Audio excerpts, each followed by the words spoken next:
Kálẹ̀ o. Ẹ kú weekend o. Ẹ kálẹ̀ o. Yeah. Let's go straight to the point. Ètò wa lẹ́ni ó máa dá lórí Ìbà Gani Adams àti Sunday Igboho àti àwọn Yorùbá nation, àwọn tí wọ́n ṣe Yorùbá nation. Ọ̀rọ̀ wa máa dá lé wọn lórí ní àṣálẹ́ yìí. Ẹ ti rí ọ́díò kan tí ó ń jà ràn-ìràn táwọn èèyàn ń sọ wípé Ìbà Gani Adams wípé wọ́n sọ̀rọ̀ sí Sunday Igboho wípé wọ́n ṣọ̀tẹ̀ Sunday Igboho. Ṣé rí ọ̀rọ̀ yẹn kò rí bẹ́ẹ̀ yẹn? Ọ̀rọ̀ yẹn ò rí bẹ́ẹ̀ yẹn. Ṣé rí ìgbà tí kíní ìṣẹ̀lẹ̀ tí Ààrẹ Laji Abbas tó jáde tí ó ń pa ìtàn fún Ààrẹ Gani Adams, èmi gan ṣe show kan ìgbà tí mo rí tí àwọn ọmọ Yorùbá tí wọ́n fẹ́ máa dragi nǹkan yẹn sọ́dọ̀ Sunday Igboho, mo realize pé something is not all right, because tí Ààrẹ Gani Adams àti Laji Abbas wọ́n bá ní issues, mi ò rí bí tí ọ̀rọ̀ yẹn ti kan Sunday Igboho táwọn èèyàn máa dragi Sunday Igboho sí inú nǹkan yẹn, as if I knew I knew a plan was going on. Ni mo ṣe show tí mo ṣe ń gbà yẹn pé ẹ má dragi Sunday Igboho sínú ìjà, ẹni ìjà tó bá wà láàrin Ààrẹ Gani Adams. Mo dẹ̀ sọ fún mo ní ẹ jẹ́ kí a fi ọ̀wọ̀ sí fún àwọn tí ọ̀wọ̀ bá tọ́ sí. Let us give respect to whom respect is due. Mo ní the way tí ẹ ṣe ń gbé Sunday Igboho tẹ́ fẹ́ máa gbé over Ààrẹ Gani Adams yẹn, mo ní kò tọ́. Kò sí èèyàn tó bá wà lórí ipò tó máa láìkì kíyàn kankan ṣe nǹkan tẹ́ ń ṣe yẹn. Ẹ má wọlé flag, ẹ ti ń flag already àti ìwọlé. Ẹ má flag. Leave my program. Facebook, this is my original content. Please do not allow it to be flagged. No flagging. Mo ní bẹ́ẹ̀ ṣe ń ṣe nǹkan, mo ní kò right. Mo dẹ̀ rí pé ìgbà tí mo wá rí tí àwọn bíi bàbá Èkìtì tí wọ́n ti ń wọ inú ọ̀rọ̀ yẹn, mo realize pé ẹ ti fẹ́ bẹ̀rẹ̀ the same jìbìtì, ẹ ti fẹ́ bẹ̀rẹ̀ the same olè tẹ́jà nígbà tí your former Yoruba nation. Good evening, Mr. Wasiu Tẹnibẹ́gi lójú àbí ṣe Tẹnibẹ́gi lójú ní orúkọ yín. So mo realize pé ẹ fẹ́ fi nǹkan yẹn máa jalè ni mo dẹ̀ sọ pé ẹ need àti ṣe irú nǹkan yẹn. So anyway, ṣe rí ọ́díò tó ń jà ràn-ìràn yìí, èmi gan mo wà nínú gúrùpù tí nǹkan yìí ti ṣẹlẹ̀. Mo wà nínú gúrùpù yẹn, and we were tackling some issues kó tó di pé èèyàn kan tó ṣàfẹ́ ensure wípé òun force mi láti hate Gani Adams. Èmi ò kí ń hate èèyàn, mo lè máa sọ òótọ́ inú ọ̀rọ̀ bọ́rọ̀ bá ṣe jẹ́, but wípé kí wọ́n máa hate èèyàn yẹn is not my nature. Ó yẹ yín sìn, ẹni yẹn gbé nǹkan yẹn síta, and before we knew it, we were even still chastising that person tó ṣe nǹkan yẹn pé tó bá fẹ́ convince èèyàn lórí kíní, o need láti gbé irú nǹkan báyìí sínú ìkànnì. We were trying to, I personally was trying to chastise that guy. Before we knew it, àti rí Mr. Wisdom ó ti wá ń ṣe show lórí nǹkan yẹn. Show tó dẹ̀ ń ṣe yẹn show àbòsí ni. Show tó ń ṣe yẹn show wípé ká bá lè fi bà nǹkan jẹ́ fún Gani Adams ni. Nobody is staying here láti sọ pé Ìbà Gani Adams is the best and best, is the best and best. But please, nǹkan tí ó bá jẹ́ òótọ́ òun ni kẹ́ máa gbé síta. The audio tẹ́ gbé síta yẹn, ẹni tó bá listen sí audio yẹn, which I'm going to play myself now, ẹni tó bá listen sí audio yẹn kò ní rò lẹ́ẹ̀mejì kó tó mọ̀ wípé kò kí ń ṣe new audio. Bẹ́ẹ̀ ṣe gbé fídíò máa nìkan tí wọ́n ń pè ní ṣé bọ́ba gún àbí mi ò rántí orúkọ ọmọ yẹn tó jáde tí ó wá ń sọ ìtàn Ìbà Gani Adams. Ẹ ti rí pé ìjà ọ̀rọ̀ owó ló wà láàrin àwọn méjèèjì yẹn tí bàbá yẹn ṣe wá sọ nǹkan yẹn, because after that ìgbà tí wọ́n tún interview máa yẹn, ẹ rí pé he was in a laughing mood, he was like very cheerful, he was not ready to bà orúkọ Gani Adams jẹ́ mọ́. Ṣẹ̀rí tí ọ̀rọ̀ owó bá ti wà láàrin two people, ẹ má fi yẹn wá da ilẹ̀ Yorùbá rú. Ẹ má fi yẹn wá da ilẹ̀ Yorùbá rú. A sì ń bí láti sọ pé Baba Gani Adams, well, he is so good that this and that, that he is so good. The same thing, like them, Sunday Igboho, he is not as good as people are carrying him. But tí ọ̀rọ̀ bá ti wà ní ilẹ̀ tó bá ti ń ṣẹlẹ̀ sí àwọn ọmọ Yorùbá, any Yorùbá person tó bá fẹ́ sọ̀rọ̀ lórí, ẹ jẹ́ ká máa fòótọ́ ṣe. Ẹ jẹ́ ká máa fòótọ́ ṣe. Lájí Àbáàsì tí ó start gbogbo nǹkan yìí nsìn, ó ti pamù. Òun ti open fence. Nǹkan tó ti iṣẹ́ tán fẹ́ kó wá ṣe, ó ti open fence yẹn, ó ti ń pa ìtàn Gani Adams. Bí Gani Adams ṣe jẹ́ ọmọ Núpẹ́, bí Gani Adams ṣe jẹ́ ọmọ Tápà, bí Gani Adams ṣe kíni, ẹ̀yin dẹ̀ wá expect pé kẹ́ bá sọ gbogbo story ìyá yẹn. Kí àwọn ọmọ Gani Adams dẹ̀ wá máa wò yín. Ẹ ti wá ṣe yẹn tán ṣe, ẹ ti open gate fún àwọn tó fẹ́ wá máa sọ ìsọkúsọ sí Gani Adams. I'm not here to support Gani Adams. I just want to tell you what it is. Wípé nǹkan tẹ́ ń ṣe kò right. Bẹ́ẹ̀ ṣe ń gbé àwọn old audio síta torí pé ẹ fẹ́ bá ti Gani Adams jẹ́. You must give respect to whom respect is good. Láti máa fi Gani Adams àti Sunday Igboho sí pé they are mates. Nínú hierarchy Yorùbá, Sunday Igboho ò sí níbi tí Gani Adams ti ń sọ̀rọ̀. Yes, Sunday Igboho àti Gani Adams, wọ́n sí ní the same set tán bá sọ̀rọ̀ nílẹ̀ Yorùbá. Kò yé yín sìn, ẹ wá gbé audio yẹn síta, ẹ wá fẹ́ máa fi bà orúkọ Gani Adams jẹ́, ẹ dẹ̀ fẹ́ kí ilẹ̀ Yorùbá tòrò. Báwo ni ilẹ̀ Yorùbá ṣe fẹ́ tòrò pẹ̀lú nǹkan tẹ́ ń ṣe yẹn? Ẹ jọ̀ọ́ ẹ bá wa pín ètò yìí. Báwo ni ilẹ̀ Yorùbá ṣe fẹ́ tòrò pẹ̀lú àgàbàgebè tẹ́ ń ṣe yẹn? Now the person that started this thing, he's now acting like kò mọ nǹkan tó ṣẹlẹ̀. Lájí Abbas tó start gbogbo nǹkan yìí, òun ti wá pa mú sí, ó ti ń believe pé òun put to peace. Ẹ bá wa parí ìjà yín, àgbà máa ń gbà ní. Meanwhile, ó ti ṣe iṣẹ́ tí wọ́n rán. Ó ti ṣe iṣẹ́ tí wọ́n rán. We should not be allowing such thing. We should not be allowing such nonsense to go on. Gani Adams àti Sunday Igboho wọ́n sí ní set kan náà. Ẹ má destabilize ilẹ̀ Yorùbá torí anything tó bá jọ mọ́ ọ̀rọ̀ owó tó wà láàrin yín. We don't want that. We don't want that because ìgbà tí màní tí wọ́n ń pè ní ẹ káàbọ̀ Mọ́mí Bọ́sẹ̀dé, ẹ káàbọ̀ everybody tó wà ní orí ìkànnì. Ìgbà tí màní Mr. Wisdom tó máa sọ̀rọ̀, ẹ rí bí ó ṣe mọ̀ pé Yorùbá dùn lẹ́nu tí wọ́n. Yorùbá is so sweet in their mouth. So wọ́n mọ bí wọ́n ṣe lè ṣe àyínípadà yẹn.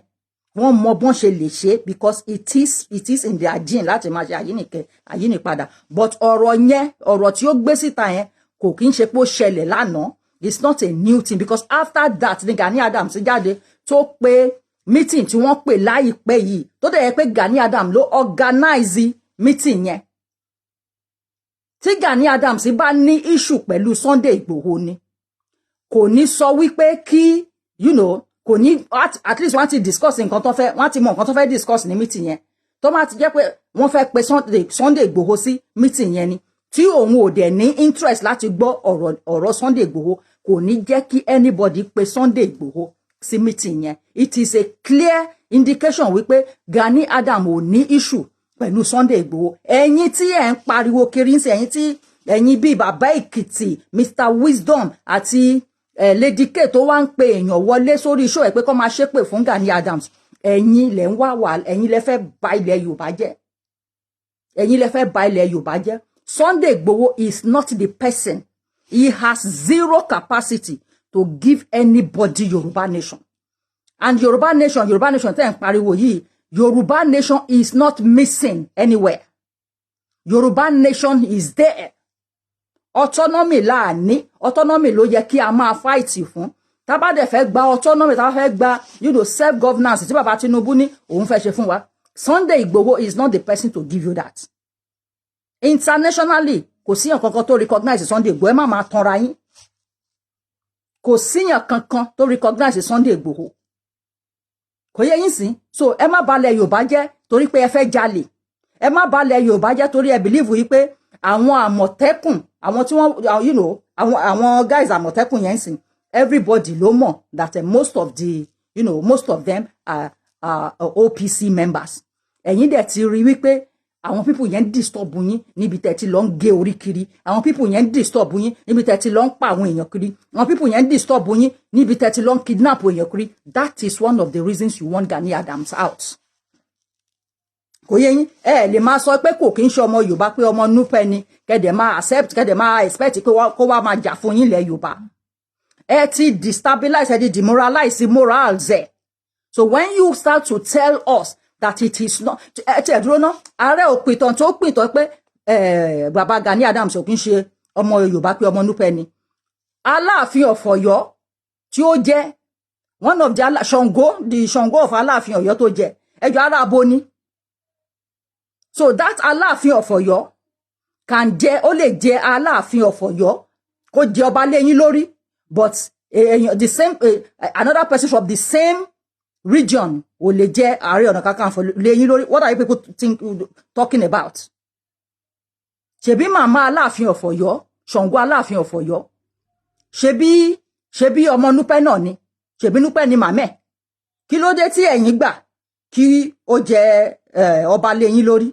Tẹ́ṣe wá ń pariwo pé Gani Adams is a former Tapa o, is from Nupe o, ipe kò lè jẹ́ Ààrẹ Ọ̀nà Kakanfò. Ẹjọ́ Nupe, ṣebí eléǹpé ni wọ́n ń pè ní Nupe. Is Nupe not Yoruba? Is Nupe not Yoruba? Ẹ̀yin lẹ fẹ́ balẹ̀ Yorùbá jẹ́. Kò yé yín, ẹ yé gbé audio tí ò make sense, audio tí ò ní substance, ẹ yé gbé kiri. Ẹ yé gbé kiri. Ẹ listen sí audio yẹn now. Ṣé tó bá jẹ́ pé ẹ̀yin lẹ wà, tó bá gbogbo nǹkan tó wà ní audio yẹn tí Gani Adams sọ yẹn, tó bá jẹ́ pé òótọ́ ni, ṣé ẹ̀yin ò ní hate inú yín ni? Ẹ gbọ́ pé ó sọ pé wọ́n fẹ́ rán àwọn èèyàn kan wá pa òun ni? Ẹ gbọ́ nu audio yẹn ni? Anyway, ẹ fún mi ní few minutes. Èmi gan wà nínú because nǹkan tí, but Ṣàngó mother is Nupe, not his father. Yes, but he has Nupe blood in him. He has Nupe blood in him. Mr. Monsuru Ajibawani, but Ṣàngó mother is Nupe, not his father. Ó ti ní DNA Nupe. Kò yé yín, ó ti ní DNA Nupe, and Nupe is Yoruba. Ṣé Nupe kọ́ ni wọ́n ń pè ní eléǹpé ni? Wọ́n dẹ̀ sọ pé Ṣàngó àkọ́kọ́, wọ́n lóun ló fund, àbí one of the our Ṣàngó ṣá, òun ló fund Nupe yẹn, òun ni ẹni tí ó tẹ Nupe dó. So tí ará Nupe bá lè jẹ ọba ní Ọ̀yọ́, kí ló dé tí ará Nupe ò lè jẹ ọba, kò lè jẹ Ààrẹ Ọ̀nà Kakanfò? Àwọn tí wọ́n ṣọ́ Mecca, Americans ni àwọn ògìn ṣara Mecca now. So if anybody coming from anywhere can give us maximum security, why are you trying to demoralize him? Why are you people trying? We have Tapa in Okeogun, okay? I'm not aware of that. But when somebody is ready to give you maximum security, why are you demoralizing such person? Ẹ̀yin lẹ máa jáde, tẹ́ máa sọ fún wa. They migrated to where they are now, okay? Ẹ̀yin lẹ máa sọ fún wa pé ẹni yóò kì í ṣe Yorùbá. Ẹ̀yin náà lẹ máa sọ wípé, kò kí ń ṣe Ààrẹ Ọ̀nà Kakanfò, pé ẹrú ọba àbí ìwọ̀fà ọba ni. And yet you are calling ìwọ̀fà ọba to come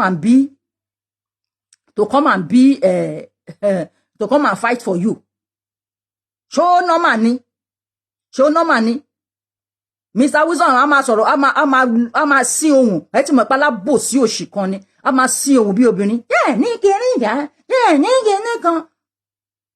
Torí Yorùbá ti dùn lẹ́nu wọn yẹn, wọ́n believe pé wọ́n lè fi that Yorùbá yẹn just to deceive people. No, you will not do that. You will not do that. Give respect to whom respect is due. Gani Adams ò kí ń ṣe ẹgbẹ́ Sunday Igboho. Ẹ ti ẹ̀ wo èyí bàbá Èkìtì tó yẹ pé ó lè ní. Ṣé kò yẹ kẹ́ ẹ ti ẹ̀ wà bothered ní wípé wọ́n bẹ̀rẹ̀ nǹkan yìí, wọn ò tí ì bẹ̀rẹ̀. Bàbá Èkìtì ń yọjú, bàbá Èkìtì tó yẹ pé bàbá ńlá bàrá ò banza ni. Bàrá ò banza gidi òun ni bàbá Èkìtì. So when you realize only Gani own is different, his father is Nupe while his mother is Yoruba. Oga, if you don't know history, please calm down and let us do this show. Kò yé yín sìn. Ṣé Igbo ni Yorùbá ni? I don't know if my sister kí lorúkọ wọn ọmọṣẹ́kẹ̀ Okùn is here. She knows the history more than me. Shango, one of the Shangos ló tẹ Nupedo. One of the Shangos, one of our irúnmọlẹ̀ ló tẹ Nupedo. Yorùbá dẹ̀ ni wọ́n. Kò yé yín sìn. So, either the mother is Nupe or the father is Nupe. That time, Shango, only point of correction, ma. DNA gene is deposited inside a male-born child. No, ṣé obìnrin ò ní DNA. Obìnrin ni wọ́n sọ fún yín pé every human being has got DNA. They are Yoruba. Nupe people are Yoruba. Ele ń pè ni wọ́n sọ pé wọ́n fi ń pè Nupe. Àwọn èèyàn tí ò lè pronounce dáadáa ló sọ di Nupe. Ele ń pè òun ni wọ́n ń pè Nupe. And that settles it all. That settles it all. Ẹ má gbé division wọ ilẹ̀ Yorùbá. Ẹ má gbé division wọ ilẹ̀ Yorùbá. Kò yé yín sìn. Excuse me, let me just share from my side. I don't think I've shared. Ẹ má bínú. Mo gbàgbé àti share jọ̀ọ́ ẹ bá wa share láti ọ̀dọ̀ yín náà o. Kò pé kankan máa wò wá. We will go into the show because I'm going to bring one of our brother in. Tí òun gan wà nínú tó wà ní gúrùpù tí wọ́n tí bàbá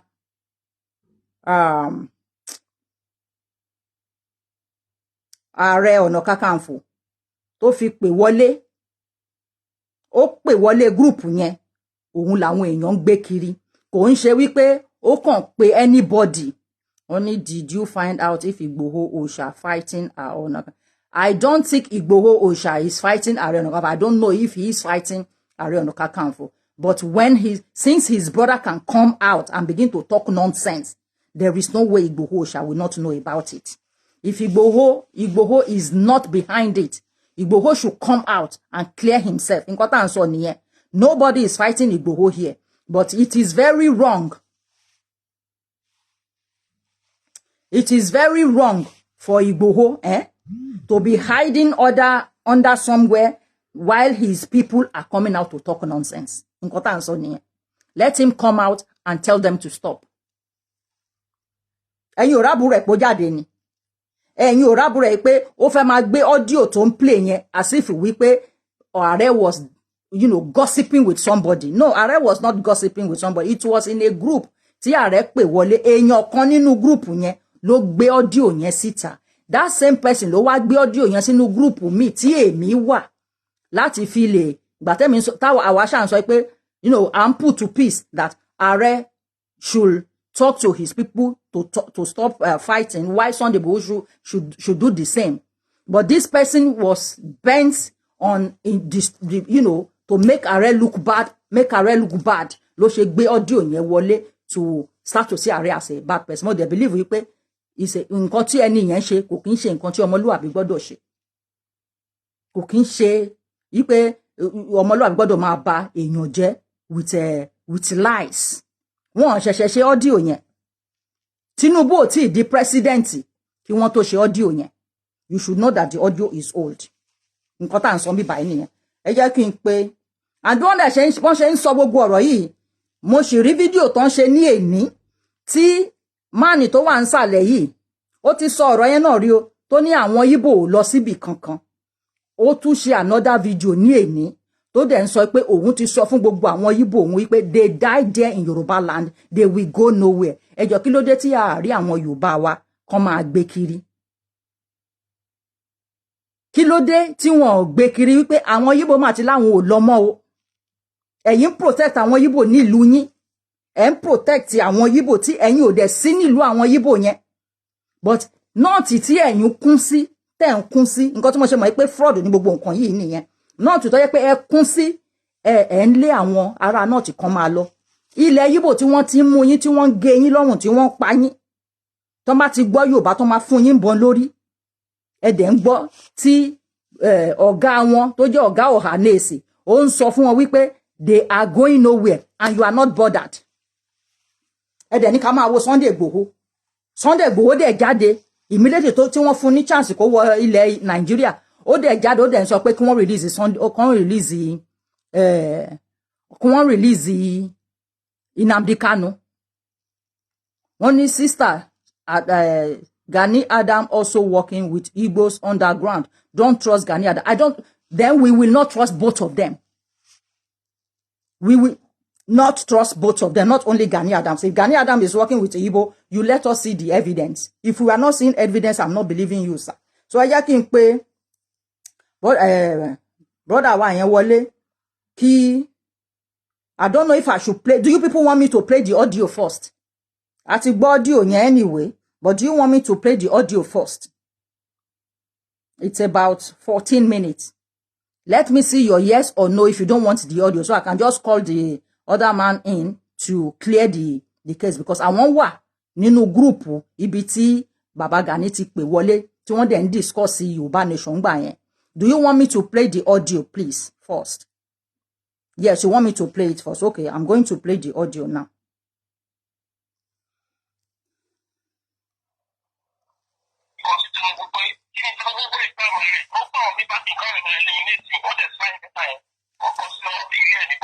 Ẹ jọ̀ọ́ ṣé wọ́n dìbò.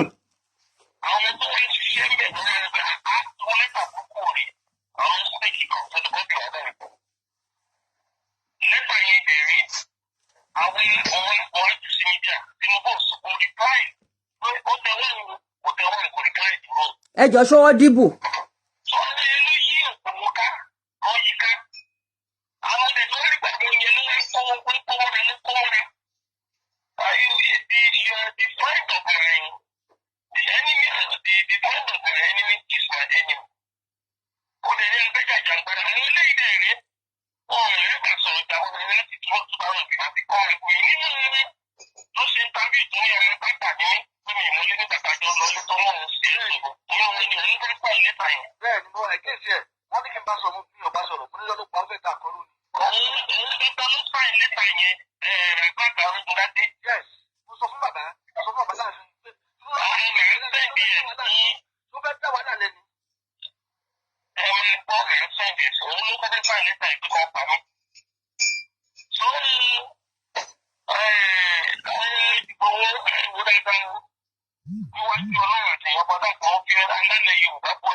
Ṣẹ́gbọ́n nǹkan tí ààrẹ sọ bẹ́ẹ̀ wọ́n ní àwọn òwà against Igboho nínú audio yẹn.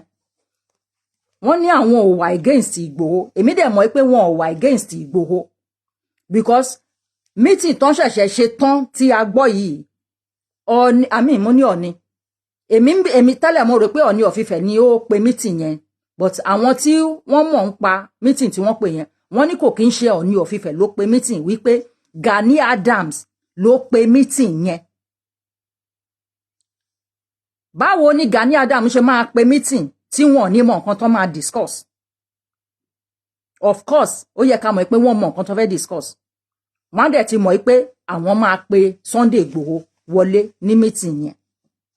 Tí Gani Adams ò bá fẹ́ kí wọ́n pe Sunday Igboho wọ meeting yẹn, ó ní right láti sọ pé wọn ò gbọdọ̀ pe Sunday Igboho. Kò yé yín? For him to allow Sunday Igboho to be called into that meeting, ìyẹn ó yẹ kó sọ fún wa pé Gani Adams yóò hate Sunday Igboho. Mr. Oyinlola Iroko Awe wọ́n ní if Sunday Igboho knows he's innocent about this allegation, then he should clear the air. Which allegations, sir? Torí allegation pọ̀ nínú kíní yìí. One thing about people is that wọ́n fẹ́ máa ṣe bíi pé Sunday Igboho is so innocent, kò lè pààyàn. Ẹ má deceive wa. Tí Sunday Igboho bá mọ̀ nípa gbogbo ariwo tí àwọn people lè ń pa, á ti jáde á sọ fún wọn wípé kí wọ́n stop gbogbo nǹkan tí wọ́n ṣe. But for him to say ẹ mọ̀ pé nǹkan tó ṣe pẹ̀lú àwọn àfáà yẹn náà nìyẹn. Kò yé yín? Nǹkan tó ṣe pẹ̀lú àwọn àfáà yẹn náà nìyẹn. Tí ò bá mọ̀ nípa nǹkan tí wọ́n ṣe, kó jáde kó wá sọ fún wọn wípé kí wọ́n stop gbogbo òṣì tí wọ́n ṣe yẹn. Nobody is against Sunday Igboho. Nobody is supporting Gani Adams. But olórí máa jẹ́. báwo lẹ ṣì ń ṣe máa wo Gani Adams tẹ máa wo Sunday Igboho tẹ dẹ̀ máa fẹ́ kí àwọn èèyàn kí àwọn èèyàn gbé Sunday Igboho sórí Gani Adams kò possible náà ẹ̀yin náà ẹ rò náà tó bá jẹ́ ẹ̀yin lẹ wà ní position Gani Adams ṣé ẹ̀yin máa gbà kí ẹni tó ń jáde ní lánàá kó wá wà over you ní ẹ̀ mọ̀gbà tí Gani Adams ti ń ṣe iṣẹ́ ìjàngbara yìí bọ̀ ni ìgbà táwọn what is this guy's name Bados tí wọ́n ń pààyàn ní Kòròdú tọ́lọ́pàá ò rí iṣẹ́ yẹn ṣe Gani Adams ni wọ́n pè because a lot of people are coming out àríṣẹ́ tí Gani Adams jẹ́ àríṣẹ́ ojoojúmọ́ ni wọ́n ń pa àwọn èèyàn lẹ́kọ̀ọ́ nígbà yẹn until tí wọ́n pe Gani Adams kó wá ṣe nǹkan yẹn ó dẹ̀ ṣe nǹkan yẹn with less than 6 months gbogbo òṣì yẹn die down ni so how are you telling me that Gani Adams kò sí nǹkan kan tí tó ń ṣe how can you be telling me ṣé rò pé noise tí Igboho ń ṣe kiri tó kàn máa wà lórí mọ́tò tó máa kó gbogbo jàǹkárì wọ̀ sára tó máa pariwo kiri ṣé ìyẹn ló entice ẹ̀yin ni ìyẹn ló ń thrill ẹ̀yin ni ìyẹn ló ń thrill yín no that is not how to work when the Bados gbà tí nǹkan yẹn hard gan ọlọ́pàá ò lè rí ṣe wọ́n pe Gani Adams ni kò yé yín ẹ̀yin tẹ̀dẹ̀ ń sọ pé ó fẹ́ gbowó kò ṣe ní gbowó kò ṣe ní gba owó ṣé àwọn ọmọ ẹ̀ tí ó máa wọ́n níṣẹ́ kan lọ ṣe iṣẹ́ yẹn ṣé wọ́n ní jẹun ni ṣé wọ́n ní wọ mọ́tò ni ṣé wọ́n ní gbowó ni kò ṣe ní gbowó èmi ní ọ́díò lọ́wọ́ tí Sunday Igboho tó negotiate owó pẹ̀lú lọ́dọ̀ Tinubu caucus mo ní ọ́díò yẹn ni èmi nìkan kọ́ ni mo ní ọ́díò yẹn ìyá kàsẹ́ẹ̀tì ní ọ́díò yẹn máàní tó máa wà nú mọ́tò bàbá yẹn tó lọ láti UK lọ sí Nigeria ìyẹn náà ní ọ́díò yẹn there is another man in France tí yẹn náà ní ọ́díò yẹn ibi tí Sunday Igboho ti negotiate.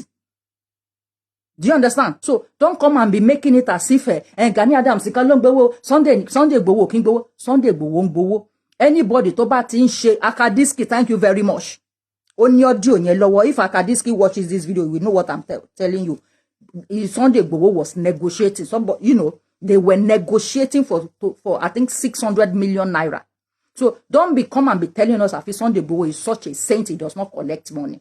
And nínú mi ti tó ń dẹ̀ ṣe yẹn ẹ̀yin tẹ́ ń pariwo pé Gani ń béèrè owó kò sí ibi tó ń ti sọ̀rọ̀ owó ń bẹ̀ kò sí ibi tó ń ti sọ̀rọ̀ owó ń bẹ̀ bàbá Èkìtì ló kàn ń gbé rúmọ̀ kiri bàbá Èkìtì olè òun ló ń gbé rúmọ̀ kiri bàbá Èkìtì tún wá ń sọ̀sọkúsọ that how can Gani Adams be calling Sunday Igboho my junior brother is Sunday Igboho not Gani Adams junior brother is Sunday Igboho not Gani Adams junior brother ṣé Sunday Igboho ló ju Gani Adams lọ nílẹ̀ Yorùbá bá ìtẹ̀jẹ́ 2 months ló fi jù yàn lọ ó ti jù lọ nìyẹn kò lè ríra lọ́jà so spare me all this sentiment spare me all this sentiment nǹkan tó ń dùn most of you tẹ́ ń jáde tẹ́ wá attack Gani Adams it is because wọ́n máàkì yín gidi àwọn àmọ̀tẹ́kùn yẹn máàkì yín gidi kì í rí àwọn èèyàn jà lólè easily mọ́ kì í rí orí gé easily mọ́ kò sí 20,000 naira per head tí ẹ bá ń rí ṣe tẹ́lẹ̀ mọ́ it was here that we saw a video where boys they were in Sunday Igboho's house wọ́n dẹ̀ ń yọ ọta ìbọn lára wọn wọ́n yọ ọta ìbọn ní ara wọn ẹjọ́ níbo náà lọ tán ti yìn wọ́n bọ́n tí ó bá ń ṣe pé wọ́n fẹ́ lọ kidnap àwọn èèyàn ni níbo ni wọ́n lọ tán ti yìn wọ́n bọ́n tí ó bá dẹ̀ yẹ pé ọta mistakenly bà wọ́n lára kí ló dé tí wọ́n yọ ọta ìbọn lára wọn nínú ilé why couldn't they go to the hospital even one of the guys that said ẹ jẹ́ ká lọ sí hospital wọ́n ní kó shut up ni it was all in Sunday Igboho's house we all saw that video so spare me that bull crap don't be telling me as if Sunday Igboho is a saint bí ẹ ṣe ń sọ pé ojú Gani Adams ń ṣùkù fún money bẹ́ẹ̀ náà ni ojú Sunday Igboho ń ṣùkù fún money ojú Sunday Igboho ń ṣùkù fún money like crazy do you understand me let me be playing the audio.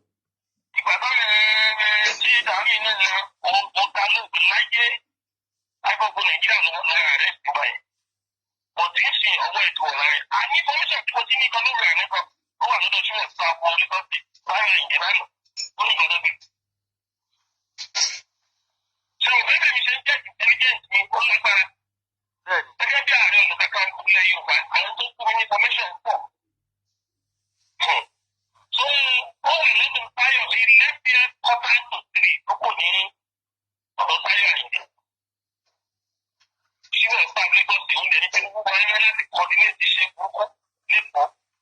Ó ti ń ṣe tí Tinubu ti fẹ́ wọn ló ti fi síwẹ̀ ọ̀pá Lagos State be compensated. He was the former SSS product. All the fire. Ó wá ṣiṣẹ́ burúkú ẹ̀kọ́ Tinubu.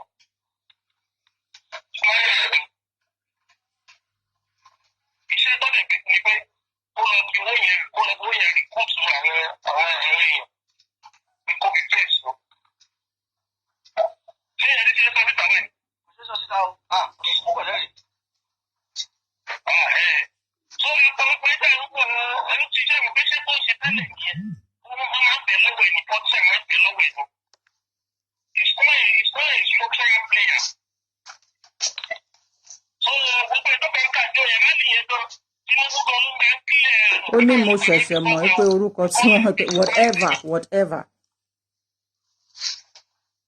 kílẹ̀ ọ̀nà fún ikú tó débẹ̀ láti pe àwọn CP láti fọ́ lọ́gbọ́n kíbi mi lónìí. Ọkọ̀ pé gbọ́dọ̀. Kí lẹ fi ìbàdí sí? Ọ̀rọ̀ tó ń sọ yìí o. Ọ̀rọ̀ tó ń sọ yìí, either you believe or not, if you are spiritually spoken out, wọ́n lọ parẹ́. Ó lè yẹ kí wọ́n pe wọ́n bẹ̀rẹ̀ pẹ̀lú wọ́n yẹ kí wọ́n ti pé nígbà tí 2 weeks ago. Ó bá ti di wọ́n ti gbé mo ti sọ̀rọ̀ tó o máa ti rí ìlànà gbogbo ẹgbẹ́ ńbẹ̀ ló ti fi gbọ́dọ̀ fi pè lálẹ́ àbọ̀. Ó dẹ̀ nígbà tó pé mi ìṣe tó bá ṣiṣẹ́ yẹn. Yẹ ṣí fọ̀ sáfù yẹn. Ó ní nǹkan tí Tinubu promise ṣe tó bá ti tó wọ́n ti tọ́tọ̀ sí ẹ̀ka fún yẹn. Tinubu ló wá pè sínú special number wọ́n bá pẹ́ bẹ́ẹ̀ sọ̀rọ̀. Wọ́n ti máa ń ṣe nìyẹn. Òní tí wọ́n lè jẹ́ kó ní access tó. Kó má ti jọ wájú pé ìpinnu gbóró ni ó máa ń yàn sí wọn. Wọ́n máa ń ṣe nìyẹn. Àmọ́ bẹ́ẹ̀ kò tẹ̀ ní yọjú kò tẹ̀ ní dàbẹ̀ pé tẹ̀ mú owó mẹ́sẹ̀ rárá àtọ̀. 50 million ní Tinubu ní kí ṣùgbọ́n tàbí ẹ̀mí yẹn tí wọ́n 5 million lẹ̀. Màdá àfẹ́jẹ̀ ń lọ, ọba test Tinubu tó ṣe o. Ó ti pọ̀ àwọn ní àwọn ti gba 5 million yẹn o. Bí Tinubu ṣe pé ṣùgbọ́n ṣàpèjì 50 million ní gbogbo wẹ́ẹ̀dì 45 báwọn ń tẹ́bọ̀ 45 million sí. Bí yẹn ṣe bínú pé àwọn òbúrú. Pípa ń fẹ́ pé ọ̀gá, ní orí báyìí mo pín yẹn ti jà ẹ́ sí lọ láàrin ẹgbẹ́. Kẹ́lẹ̀ mọ̀ pé mo ní àpò 50 lọ ẹ̀kọ́ fún 45 lọ fún. Òun ń tẹ̀ sí Tinubu pé ẹ ṣé o, 45 ní 45 million. Mo wá fi ṣé ọ̀sán àgbàdo 50 mo ní gbogbo ọ̀wá 45. Òun ṣáà sọ. Ẹ káàbọ̀ Mr. Ibitoye. Ní bá pè àwọn ọ̀gbọ̀n padà pé báyìí tó ṣe wá ń pè ọ̀gá 45 ọ̀pẹ tó wá ń sọ. Iná tó máa dáhùn láàrin wọn báyìí. Wọ́n yẹ rí nìyẹn. Ẹni bá dalẹ̀ máa bálẹ̀ lọ ni. Kó tó yí gbogbo. Exactly. So ẹ máa gba ọ̀gá yẹn lọ. Ẹni tó bí sọ pé kí n gbàgbọ́ pé kí Tinubu wá ṣe president. Wọ́n ti kàgbá fún Tinubu lọ́wọ́lọ́wọ́. Bàbá gbọ́ Dárẹ́ṣù tó jẹ́ iye girlfriend ẹ̀ tó máa ń ṣiṣẹ́ fún tó máa ń búra. Yẹ́n náà sọ pé Tinubu máa gbé ìwà láìpẹ́ yìí. Wọ́n á di president. Tinubu ló dẹ̀ issue communique lánàá pé àwọn òfin pọ̀ kankan lórí self determination. Àwọn ìsọ̀pọ̀tì instruction.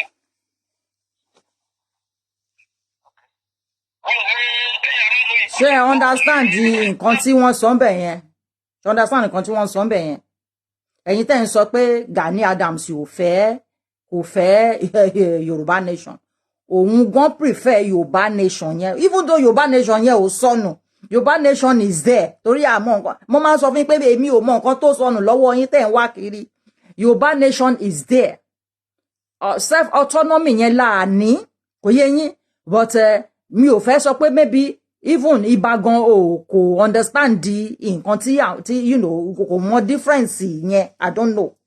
Kò yé yín. Yorùbá nation ò sọnù níbi kankan. Yorùbá nation is ẹjọ́ ẹ bá wa pín ètò yìí. Yorùbá nation ò sọnù. Ṣé rí that western region òun ni Yorùbá nation. And Yorùbá nation is the same thing as orílẹ̀-èdè Yorùbá. Kò yé yín sìn. Eléyìí ní orí ẹ̀ gbálẹ̀ ọpọlọ ẹ̀ ti dúdú amúkú whatever. Kò yé yín. A mọ̀ pé lórí ibú gan di tie. So pé o di tie ńbẹ̀ yẹn kò make sensible. You are very senseless. Do you understand? just sit down there and listen. So Yoruba nation kankan ò sọnù. Anybody tẹ́ bá rí tó bá ń sọ pé àwọn fẹ́ Yoruba nation no going back, Yoruba nation ó lè lẹ́ni yẹn. Ó lè ní ẹni torí lè máa sọ pé ẹ fẹ́ Yoruba nation tẹ́lẹ̀ máa sọ pé lè bá ara North ṣe. What makes Nigeria is the southern and the northern protectorate. You cannot be telling me that you are not going to work with the northern protectorate and you want to get out of Nigeria. Kò yé yín, lóòótọ́ a lè kúrò ní Nigeria, tá bá fẹ́ kúrò ní Nigeria, but you cannot be telling me you want to leave Nigeria and you don't want to work, you don't want to sit on the round table with the northern people. Orí ẹni tó bá ń sọ bẹ́ẹ̀ ni orí ẹni yẹn ò pé. And that is what I will always call you people, you nasty looking Yoruba nation people, fraud ò ní yín. Kò yé yín, mo sì máa ṣe ètò yìí lẹ́ẹ̀kan sí, mo tiẹ̀ lè ṣe ju ẹ̀ẹ̀kan sí lọ, because I want to teach you, I have taught you before, I want to teach you how to get a nation. If you want, that is, if you want to succeed, I'm going to tell you, or you can go on Google yourself, you can go on YouTube yourself and find out how to get it. Because ṣe rí gbogbo propaganda òṣì tẹ́ ń gbé kiri, gbogbo pé ń bá Igbo ṣe kiri yìí, kò lè fún yín ní ipe kekuro Nigeria. It will not give you. You must sit on the round table. And to even come to think of it, àwọn North ni wọ́n ti ń sọ tipẹ́tipẹ́ wípé àwọn ò lè bá Igbo gbé. Tamara ti ń sọ pé àwọn ò lè bá Igbo gbé, wọ́n fẹ́ kí Nigeria disintegrate ni. And for you people not working with the same people who are saying that àwọn ò lè bá Igbo gbé, tẹ́yin dẹ̀ ń sọ pé ẹ̀yin fẹ́ bá Igbo gbé, ẹ̀yin gangan ló lè. Ẹ̀yin gangan ni fraud. Big scam òun ni yín. Ẹ jẹ́ ká máa gbọ́ audio yẹn lọ. Ìyá Cassette á rí yín káàbọ̀.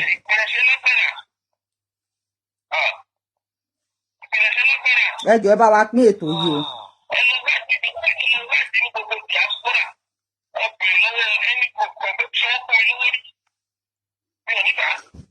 Of course, a mọ̀ pé wọ́n máa gbà á. Kò yé yín, a mọ̀ pé wọ́n máa gbà á. Àsọdùn ní gbogbo ẹ̀. Wọ́n wá fún mi lówó mi ò ní gbà, wọ́n máa gbà á. Kò yé yín, but that is not enough to crucify him. That is not enough to put Sunday Igboho on top of him. Sunday Igboho àti Aare Ọ̀nà Kakanfò wọ́n sì ní the same category. Aare Ọ̀nà Kakanfò has got soldiers. Mi ṣe máa ń sọ yín. Sunday Igboho kàn ní miscreant lẹ́yìn ẹ̀ ni. Tó bá yẹ pé àwọn ò kì í ṣe miscreant. Kò yẹ pé bóyá mo support gbogbo nǹkan tí Aare ń ṣe o.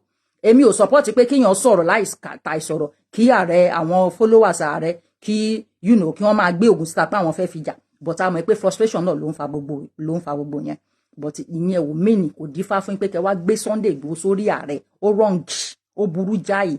Aare is an authority. Aare has got soldiers and we will need that soldier when the time comes. Kò yé yín, wá láti wá support anybody, but we are telling you wípé ẹ̀yin tí ẹ̀ ń pariwo kiri tí ẹ̀ ń gbé fake rumor kiri, ẹ̀yin gangan lọ̀tá Yorùbá, ẹ̀yin lè fẹ́ balẹ̀ Yorùbá jẹ́. I also heard it from that man that called himself Mr. Wisdom. Wípé àwọn kan tán sọ̀rọ̀ àwọn Yorùbá Tinubu bloggers, àwọn tán sọ̀rọ̀ politics, àwọn tán ṣe kíní kan politics. You cannot, because you ní intelligence enough láti ṣe nǹkan tẹ́ ń ṣe yẹn. Ẹ dump gan. Tó bá ní èèyàn dump gan. For you láti máa equate Aare Ọ̀nà Kakanfò pẹ̀lú Sunday Igboho, ẹ stupid gan. Ẹ stupid. Ẹ wá ń ṣe show, ẹ wá ń pè èèyàn wọlé, ẹ bá wa fún lépè. Who ọ̀nà ẹ bá wa fún lépè help? Who ọ̀nà ẹ bá wa fún lépè help? Gbogbo ẹ̀yin tẹ́ ń fúnyàn lépè. Who ọ̀nà ẹ bá wa fún lépè help? Ṣé èpè tẹ́ ń fúnyàn yẹn lẹ máa fi gba Yorùbá nation yẹn ni? Yorùbá nation tí yóò sá lọ síbi kankan. Kí ló dé tó fi jẹ́ pé àtìgbà tí Sunday Igboho sílé there was peace in Nigeria. Sunday Igboho wọlé tán ní gbogbo ẹ̀ wá ń dàrú. Why is it so? Àná mo mọ̀ pé àwọn tèmi á máa bínú sí mi because wọ́n ti sọ fún mi àtìgbà tèmi tí mo ti ń sọ pé no, I don't think Sunday Igboho is fake. I don't think Sunday Igboho àṣẹ fake ni. Bọ̀dá Sunday àṣẹ fake ni. Ẹ wá ń tọ̀, ẹ wá ń sọ fún wa pé mọ́ mi sọ fún mi pé kíní kan all lies lórí irọ́. Ẹ má dalẹ̀ Yorùbá rú. Kò yé yín. Ẹ má dalẹ̀ Yorùbá rú. Àwọn boys yín wọ́n jẹ́ ká mọ̀. Wọ́n sọ fún wa that orúkọ yín wà nú àwọn tó fẹ́ fi jẹ Aare Ọ̀nà Kakanfò. Ipe Ifá ò mú Gani Adams. Ipe wọ́n kàn fi Gani Adams síbẹ̀ ni. You are from Oyo State, Sunday Igboho. Aare Ọ̀nà Kakanfò is from Ondo State. So tí Ifá bá mú yín tí bàbá Ogun State OPC, thank you. Tí Ifá bá mú yín tí bàbá Aláàfin wá fi ọmọ Ondo síbẹ̀, hobby yín then who na won't blame on that one? Ta lẹ fẹ́ blame lórí yẹn? Ta lẹ fẹ́ blame? You blame yourself in Oyo State. Oye yín kọjú òṣùwọ̀n. Tójú òṣùwọ̀n òun ni wọ́n fi yín ṣe. So don't be boboing with all this jankari what you put on your body. Don't be boboing with all that rubbish pẹ̀lú iga kan ten ru kiri. We gonna whoop your ass. A máa whoop ass ye. Tí o bá sọ pé o fẹ́ ṣe yamayama. We gonna whoop your ass real good. Ẹ̀yin bloody nuisance tí ẹ mọ bọ́n ṣe ń gbàlú. Ṣé ẹ̀yin ò mọ bọ́n ṣe ń gbàlú ni? Wọ́n béèrè lọ́wọ́ Sunday Igboho one time wípé báwo ni ẹ ṣe fẹ́ gba ìlú, báwo kí ni àwọn nǹkan tẹ́ ti ṣe sílẹ̀. Ṣe nǹkan kan. Òun ò, you know, I'm sorry, I don't know how to speak their language. Òun ò ní anything láti ṣe. Òun ṣàfẹ́ gba Yorùbá nation ní. Gba Yorùbá nation. Ó tún wọlé ta ìwọlé. Instead tó máa mind the business ẹ̀. Ó jáde release Nnamdi Kanu now. Release Nnamdi Kanu now. I was just looking at it. I said, who is this bloody fool? Who is this bloody civilian that doesn't know how to do nothing? Wọ́n fún ẹ láyè kó kàn jáde kí o wá sin mom sí ẹ. Instead of you to calm yourself down and do things that are right, you're telling us that releasing Nnamdi Kanu now. Don't play politics. You that came out and tell you that you are a politician, you are PDP to the core. You now want to tell us that releasing now, you know, stop playing politics. I'ma whoop ass in you. You guys bring it on. We're gonna whoop your ass.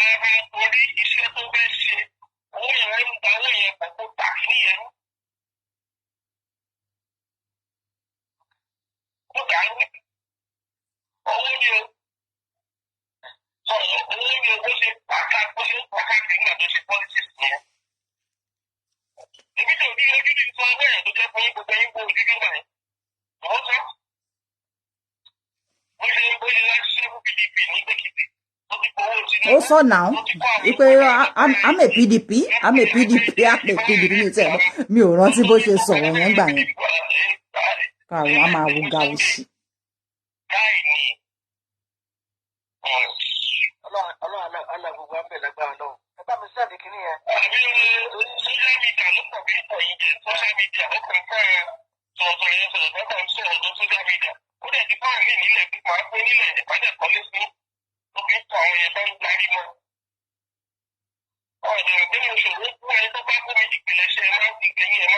That one not be true. Okay, but I boy, but that one not be true. That one not be true. Commander Lakawa no, you know. But I can't believe we pay ko right. Kì í Sunday Igboho fẹ́ máa yájú sí Ààrẹ ni. Ó kò right at all.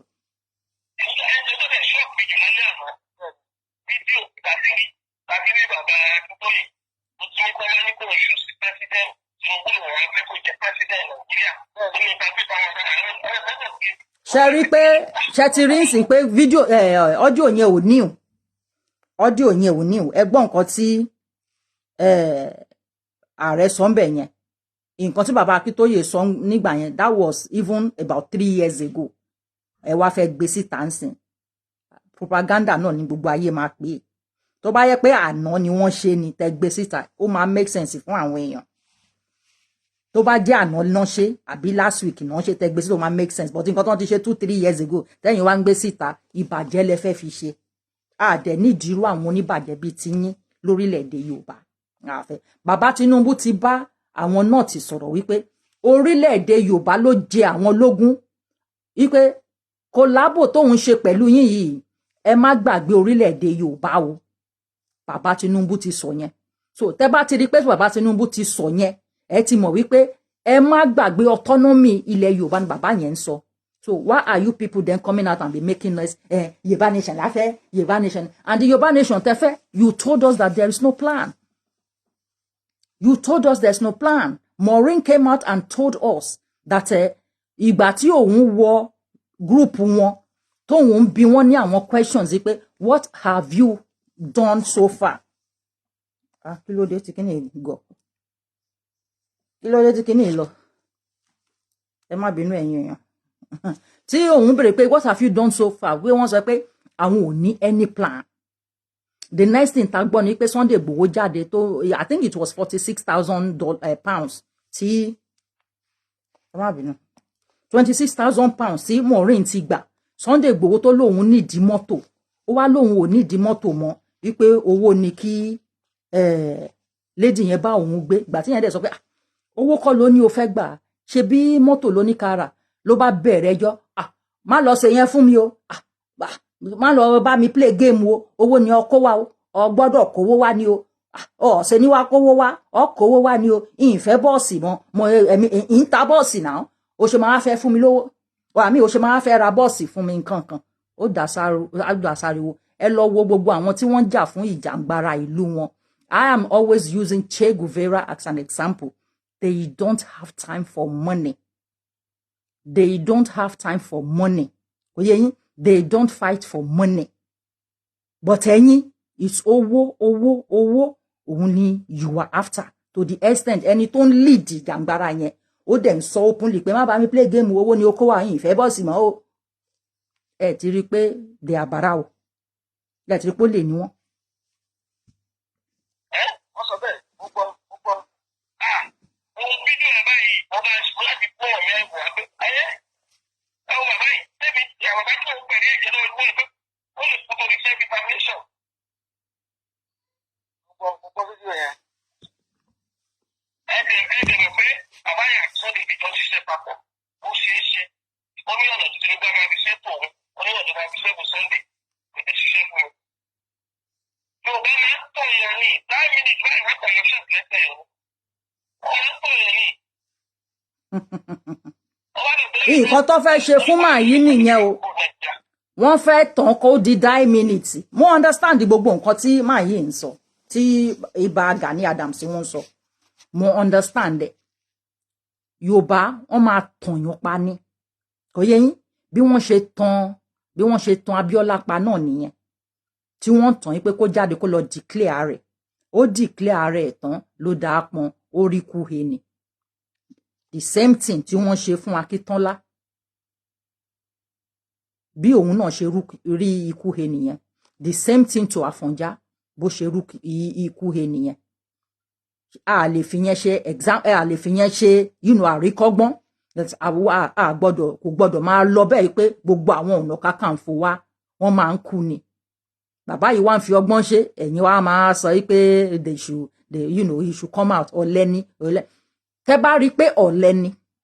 Tẹ́ dẹ̀ mọ̀ pé ọmọ tápà ni or whatever you call him. Tẹ́ dẹ̀ mọ̀ pé ifá ò mu. Wọ́n dẹ̀ ń dóyàwó yín wọ́n pa ìyàwó yín wọ́n pa àwọn ìyá yín. Tẹ́yìn ò dẹ̀ lè jáde lọ́jà tẹ́ ń dúró de ọmọ núpẹ́ kó wá bá yín jà ẹ̀yin gangan lọ́lẹ̀. Ẹ̀yin gangan ni nuisance. Kò yé yín. Tí wọ́n bá ń dóyàwó yín tí wọ́n pa àwọn ìyá yín tí wọ́n fi ẹran jẹ oko yín. Tí wọ́n dẹ̀ tí fi ẹran jẹ oko for a long time láti ìgbà tí Sunday Igboho ti lọ. Tẹ́yìn wá wọ́n ń ṣe gbogbo nǹkan yẹn fún ẹ̀yin wá ń dúró de ẹni tẹ́ pè lọ́lẹ̀ kó wá bá yín jà. Ẹ ti rí pé ẹ̀yin gangan lọ́lẹ̀. Ibà Aare will not yield to your nonsense calls. Kò yé yín àwọn ọmọ ẹ̀ sì kéré wọn ti dààmú dáadáa. Tí ìjà bá ń gbé yín Sunday Igboho does not need to wait for anybody's call. Ẹ jẹ́ kó lọ kókè pa Fúlàní bíi 10. Ẹ jẹ́ ká rí. Sunday Igboho tó sọ fún wa lórí show tó ń sọ pé ń sì máa lé mi kiri ìyìn pa Fúlàní mélòó lẹ gbọ́ pé mo pa. Abẹ́ gbọ́ lẹ́nu ẹ̀. Ó lóun ò pa Fúlàní pé Fúlàní mélòó ni òun pa. Tí Sunday Igboho bá fẹ́ jà kò ní láti dúró de Ààrẹ Ọ̀nà Kakanfò. Kò ní láti dúró de anybody tó máa wá tó máa wá support ẹ̀. Ẹ̀yin tí ẹ̀ ń support ẹ̀ ẹ̀yin Yorùbá nation tẹ́ ń support ẹ̀ Igboho nation tẹ́ ń support ẹ̀ ẹ dà síta kẹ́ lọ pa àwọn Fúlàní.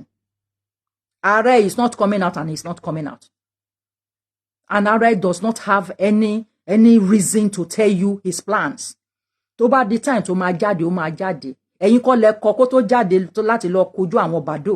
Ẹ̀yin kọ́ lẹ kọ kó tó jáde kó lọ àwọn tó wá ń pààyàn lókòkò máa ẹ̀kọ́ ẹ̀yin kọ́ lẹ kọ. He is a strategic thinker. Tó bá ti di time tó máa jáde, ó máa jáde. Tẹ́yin ò bá lè mú sùúrù dìgbà tó máa jáde, ẹni kẹ́yin jáde kẹ́ lọ forí rọgbó.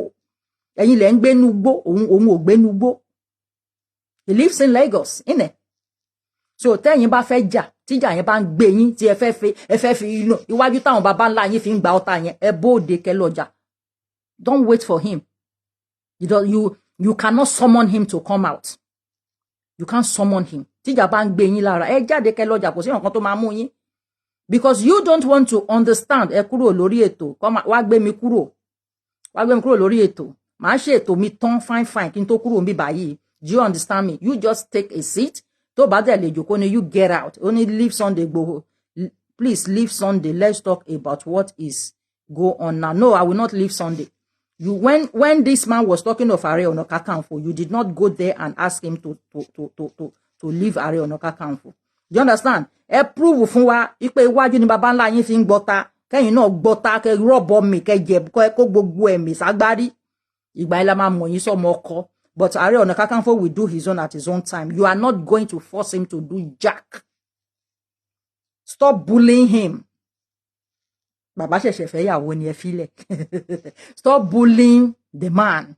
Ẹ fẹ́ sọ máa yẹn lórúkọ ni. Stop bullying him. Kò yé yín, ẹ má máa gbé àwọn audio tí ò make sense, àwọn archaic audio, àwọn ohun àti Tinubu ti parí ìjà. Ohun àti Tinubu. Only my sister, look at your statement. Aare is a strategic that God will be with you and your family. I think say you won't yab me. Me, I don't care if anybody yab me or yab me tire. But I'm going to say what I feel is true. And one more thing. What I pay me only pay baba yi, but maybe next time ma show ma pay won tori time. Let me tell you something. And you miscreants and you Igboho nation bloody fools. They are more contention. We live in a democratic country. We don't live in 1820. See, I recommend Jade to my loan fellow. Only you have been paid for this nonsense. You are saying this is the first time I hear you say nonsense. Okay, thank you. It's nonsense to you, but it does make sense to others. So you just listen. You might get something from it later. Maybe this one I want to say now, you will get sense in it. We live inside Federal Republic of Nigeria. Tí and fin tẹ̀lé constitution ló ń direct wa. I live in the 18th century. Tí Aare kan máa ṣígun fúnra rẹ̀.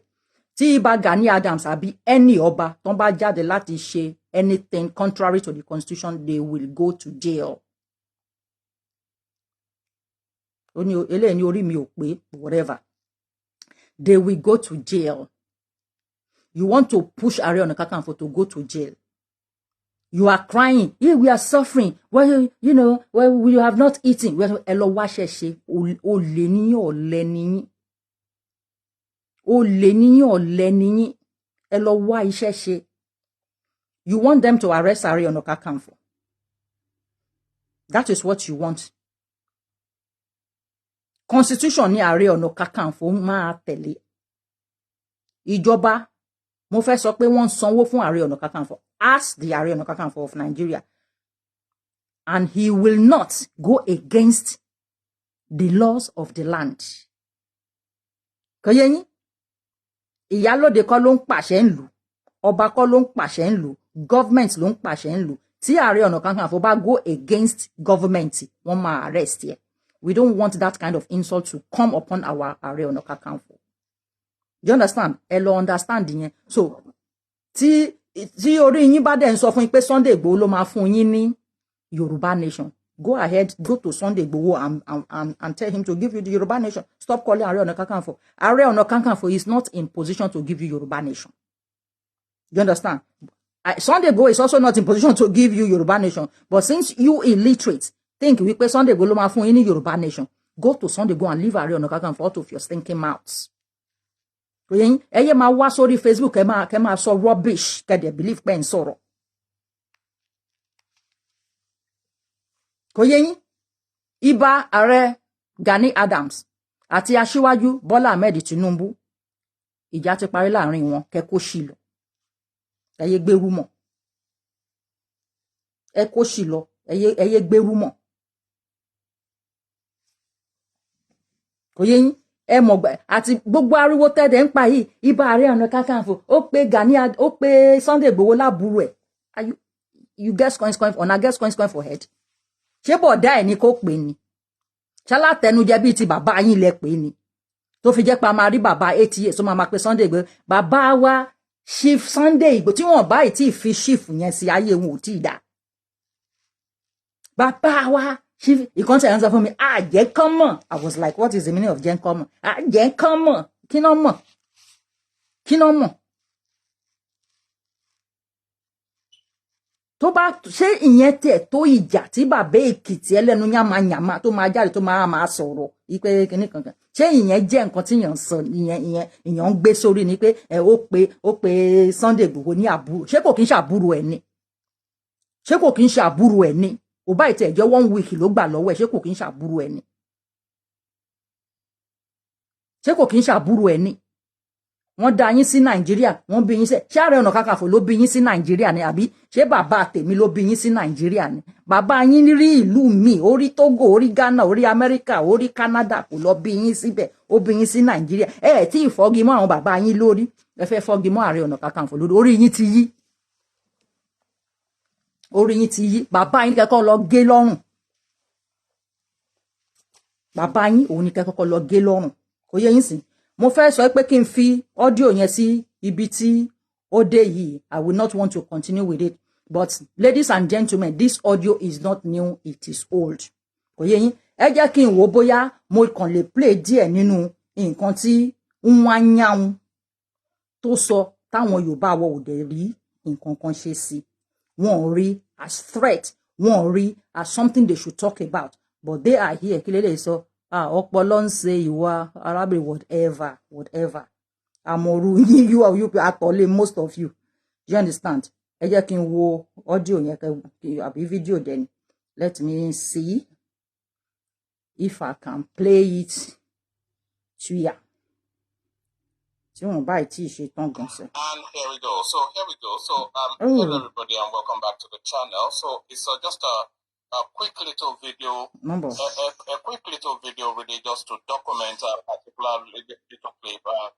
Hold on. A máa show eléyìí ní ọ̀la because wọ́n sì wà lórí show wọn. Sorry, I was hearing myself back.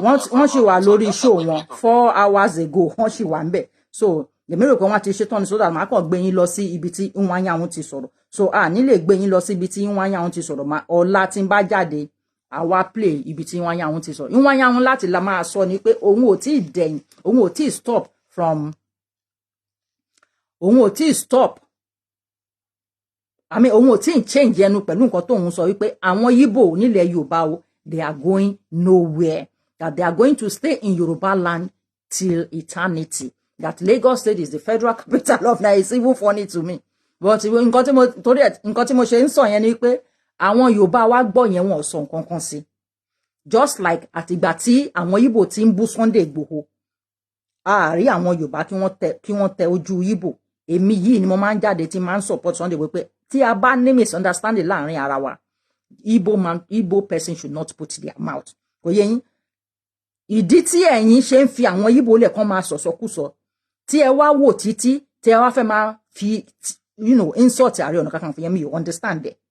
Mi ò fẹ́ understand wípé how can Nnamdi Kanu come out then tó dẹ̀ ń sọ fún yín pé to bring a race down you have to start to bring down their leaders you have to start to bring down their obas you have to start to bring down their media and you have to start to bring down their religious leader tí a bá nǹkan mẹ́rẹ̀ẹ̀rin yìí mẹ́ta nínú ẹ̀ Ààrẹ Ọ̀nà Kakanfò belongs to the tree.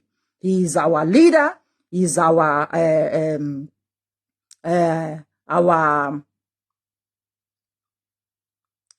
leader. Is the ipò ààrẹ kò yé yín. it's a reverend position in Yoruba land. Ta ló ń pè? Tèmi dẹ̀ ti fẹ́ ṣe tán. Hello bros, mo wà lórí show. Hello. Ẹ bá wa sọ̀rọ̀ yín pápápá torí mo ti fẹ́ kúrò lórí show. Gẹ́gẹ́ bí kọ́tẹ́ sọ mo fẹ́ mú kí n wọlé lẹ́ẹ̀kan sí. Mo fẹ́ kí n lẹ́ẹ̀kan kọ́tẹ́ sọ yẹn nítorí pé number one clips tẹ́yẹ̀ tá à ń gbọ́ yẹn conversation yẹn kò ti pẹ́ kì í ṣe ọdún ìlàsẹ̀ ìrántí ìyẹn. Then ìkejì mi mọ̀ bóyá wọ́n rẹ̀ kí mo ti bọ́dọ̀ wọ́n kiri yẹn rí ó níbi kan tí ààrẹ náà ti sọ pé nípa tíkú tó pa Bọ́lá Ìgè. Sherry, èmi ò fẹ́ sọ̀rọ̀ lọ síbi ikú tí ó pa Bọ́lá Ìgè because mo fẹ́ sọ pé mi ò tí dé ibi tí mo ti máa ṣe gbogbo nǹkan yẹn. I want to see their reaction to what I have just done. Oye yín, why I'm doing this is just to call these people to caution. Oye yín sìn, like Sunday Igboho members Sunday Igboho should caution his members. Do you understand? Because nǹkan tí àwọn Sunday Igboho group Sunday Igboho tán ṣe òun ló ignite nǹkan tí àwọn ọmọ Ààrẹ Ọ̀nà Kakanfò ṣe.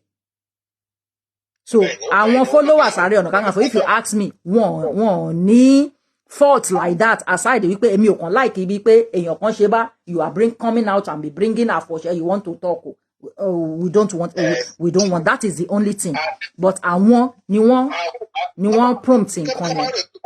So but if they come to me, if they born una well una come my this thing say ó ń gbá lórí yín, I go tell you say èmi gan mo ya wèrè gan gidi máa kó fún yín gidi. Nǹkan tí gbogbo mọ̀ ní wípé Sunday Igboho táwọn pọ́n lè yìí is just ordinary person. He's not the sí level Gani Adams. At all. Igi mú ó jìnnà ságbárí. It's level kan náà. Ìkejì ẹ̀wẹ̀ kọ́ máa rò pé the guy is a saint. Àti pé kò ṣe it's not arrestable. Bàbá lè gbà at any time. Díẹ̀ business lè gbà at any time. Ẹ̀yin tí ẹ ń fi rẹ́ẹ̀dì ẹ má bínú sá ẹ̀yin tí ẹ ń fi rẹ́ẹ̀dì sí kọ́mẹ̀ntì ẹ fi wọ́n lẹ̀ ẹ má fi rẹ́ẹ̀dì sí kọ́mẹ̀ntì wọn. Ẹ má fi rẹ́ẹ̀dì sí kọ́mẹ̀ntì wọn ẹ fi wọ́n lẹ̀. Eléyìí ní dìgbò lùgì okay mo ń gbọ́ yín. Is not a saint.